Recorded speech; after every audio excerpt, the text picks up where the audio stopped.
The H1B Guy here. Wanted to do a follow-up video to the post that dropped on the H1BGuy.com yesterday addressing, is my H1B in status? This is the question thousands of H1B workers currently in the US are asking. But first, we need a time reference. So let's look back to Friday, March 13th, 2020, when President Donald Trump issued a presidential proclamation declaring a national emergency concerning the novel coronavirus disease, COVID-19 outbreak. Then we need to fast forward a few weeks to the presidential proclamation on April 22nd, 2020, that was deemed the suspension of entry of immigrants who present a risk to the United States labor market during the economic recovery following the 2019 novel coronavirus outbreak. The proclamation goes on record to state that more than 20 million U.S. workers lost their jobs in key industries where employers are currently requesting H-1B and L workers to fill positions. It continues to claim that the H-1B, H-2B, J, and L non-immigrant visa programs therefore presents a significant threat to employment opportunities for Americans affected by the extraordinary economic disruptions caused by COVID-19 outbreak. The proclamation then refers to excess labor supply and the quote last in and first out concept, and remains mindful of the impact of foreign workers on the U.S. labor markets.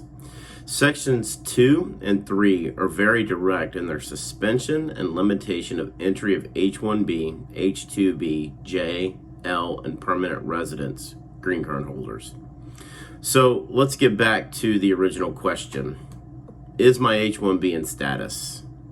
And in order to answer this question, there are several parameters that must be clarified and evidence that must be produced as part of the filing of the I-129.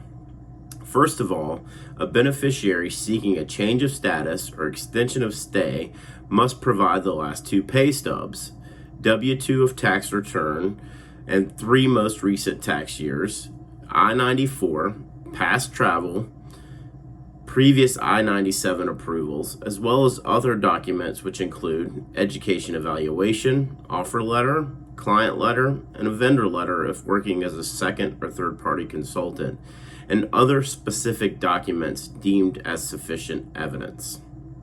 So what's the key takeaway? The ability to provide the last 2 pay stubs is critical in answering the question, is my H-1B in status?